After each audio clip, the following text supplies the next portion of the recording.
Se estrenó por Amazon Prime la serie de Cro-Magnon, basado en la masacre de Cro-Magnon, bien dicho masacre debido a la cadena de responsabilidades, irregularidades y corrupción, que produjo que en la noche del 30 de diciembre del año 2004, 194 personas perdieran la vida debido a un incendio en un local llamado República del Cro-Magnon, dejando secuelas y pérdidas irreparables para los sobrevivientes. Un evento trágico que destapó la olla, evidenciando la corrupción policial, fallas en la seguridad y la negligencia de algunos funcionarios del gobierno de la ciudad de Buenos Aires. También marcó un antes y un después en la cultura del rock nacional.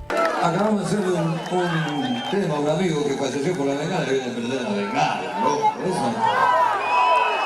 Bien apagado, bien apagado.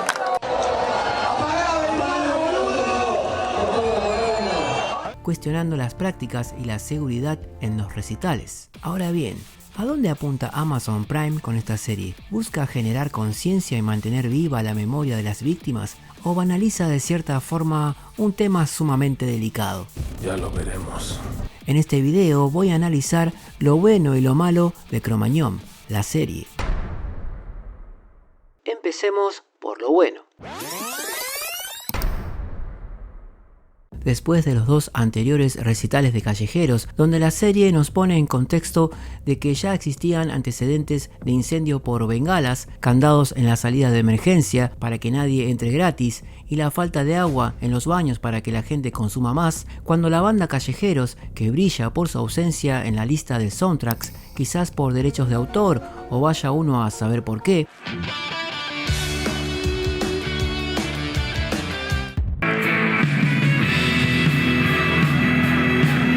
comienza a tocar, una bengala prende fuego a una tela para sombra, lo que genera un incendio, y en medio de una contaminación tóxica y un repentino corte de luz, todo se vuelve un caos.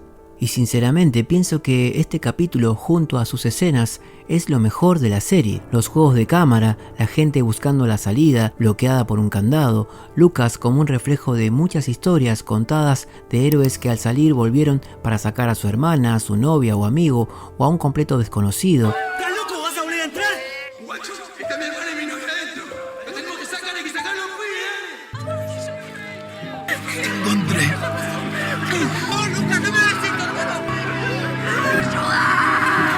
La emotividad, la desesperación, el pánico es muy inmersivo y se percibe muy real, y me parece que está excelentemente logrado. Es electrizante y a su vez escalofriante, sin duda lo más fiel y realista de la serie, no como otras cosas de las cuales voy a hablar más adelante. Luego tenemos la actuación de Luis Machín y la química con su señora, que me pareció excelente. Después tenemos a los demás, pero desde mi punto de vista creo que simplemente cumplen con sus roles satisfactoriamente y listo. Ah, y esperen, no se olviden de la Mote. Tenemos a la Mote haciendo de la Mote. Este es la Mote, un gran actor, en cualquier papel lo hace mejor, siempre igual. ¿Vos te pensás que soy pelotudo? ¿Que caliente?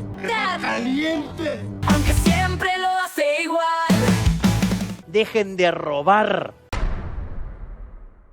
Lo malo. La serie Cro-Magnon narra la historia de Malena, una joven que sobrevivió a esa trágica noche, aunque perdió a su novio en el evento. Los primeros capítulos son densos y en ciertos momentos algo tediosos, ¡Me aburro! debido a un excesivo y exagerado desarrollo de los personajes, mostrándonos cómo celebran juntos la Navidad. Asadito, corderito. Ah, bien, vinieron con todo. Todo. ¿Viste? Todo va, Durante estas escenas se destaca el consumo de sustancias, lo que si bien refleja una realidad común en círculos de jóvenes que se juntan en la esquina de cualquier barrio, Este país se va a la mierda. y lamentablemente las drogas están presentes dentro del ámbito del rock, Vengan, guacho farra. Y ahora el otro plato de sopa y me abrí el pantalón y me lo digo, tome, guacho. me pareció algo estigmatizante y muy exagerado, y de cierta manera la serie termina romantizando las drogas. Y si tengo que hablar de los personajes, estos no reflejan la clase social ni la cultura rolinga. Al igual que el ambiente en que se desenvuelven, se nota que los y las guionistas tienen menos rock que el Chavo. Bueno, ese no, el otro. Me hizo acordar a la serie 1518, donde los personajes son chetos queriendo aparentar ser villeros. La tengo a flor de piel, quiero caminar tranquila y que me dejen de joder. Si digo no es no. No es no. Oh shit. Here we go again. Hacia el día de mañana no me falta ni mi amiga ni mi vieja. Ni mi hermana. Amiga, yo estoy con vos hasta que llegue ese día que caminemos sin miedo. Verano del 98 por Telefe.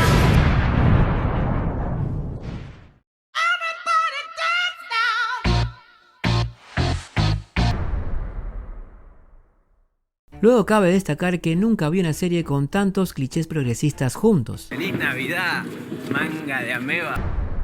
Sos un cavernícola.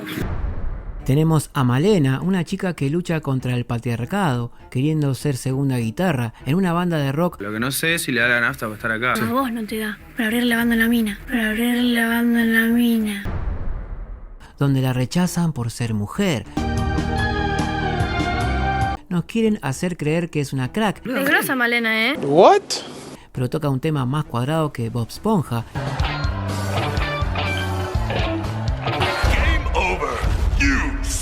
Y a pesar de que los hombres machistas, según la serie, la descartan de la manera más educada posible. Como que tenés un filo más punky. A mí me encantó. No te termino de cazar la onda, pero... Por ser mujer, ella reacciona para la mierda. Vamos a la concha de su madre. ¿Sabes qué pasa?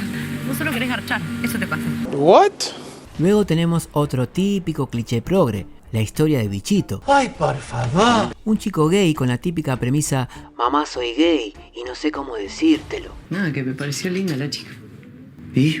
¿Que no te pareció linda a vos? No sé, mamá, ni la miré. Después tenemos otro cliché típico de las producciones woke, donde nos enfrentamos a uno de los archienemigos de los progres, la religión.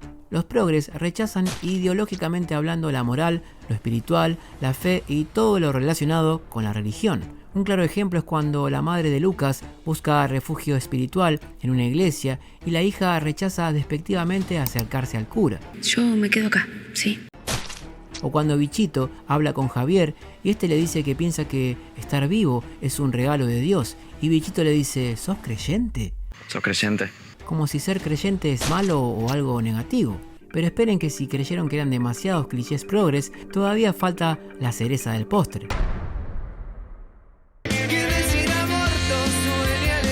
El tema del aborto. ¡Le inflaron el bombo!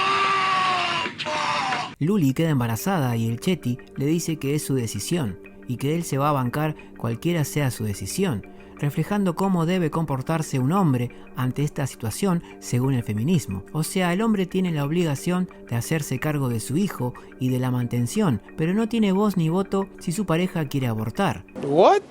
Mi cuerpo, mi decisión. Típico mensaje del feminismo.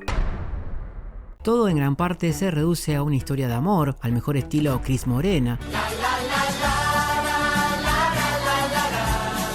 donde Malena no sabe lo que quiere y anda con Lucas y picotea con su amigo, y después de tanto llorarlo, terminan culeando. What? Cualquier cosa. Gente malas. Y ahora la conciencia que muchos dicen que intenta transmitir, y Cromañón, y la tragedia, y la corrupción, ¿Y Candela? prácticamente se reduce en flashes de Aníbal Ibarra, pequeños detalles de Omar Chabán, y en un juicio que se centra más en el sentir de los personajes siguiendo la trama de la serie, pero hasta ahí, banalizando una tragedia con una historia de amor más del montón. Y la verdad que si a esta serie le sacamos la tragedia, queda solo esto, un trío amoroso sin pena ni gloria. Cromañón, la serie, es una producción que se cuelga de una tragedia para generar reproducciones y lucrar económicamente, y llenarles la cabeza a los más jóvenes con una agenda woke, y no hay más que eso. Y me despido con un comunicado de los sobrevivientes acerca de la serie que dice lo siguiente: no creemos en que haya que generar memoria a cualquier costo. La banalización de la tragedia puede remover heridas a quienes de algún modo lo vivimos de cerca. Por esta razón, ponemos a disposición nuestro programa de salud mental dirigido a sobrevivientes y familiares. Nuestra vida no es una película, es la vida real. Estamos acá para decir una vez más, no nos cuenten Cromañón. ¿Qué querés ganar la nota, ¿Por qué no vas a ver a la gente que está en el hospital y mostrar a la gente que está viva? ¿Por qué no mostrar a la gente que está viva, No mostré a la gente que está muerta, loco. No mostré a la gente que está muerta, loco. Dejá de filmar. Dejá de descansar en paz, loco.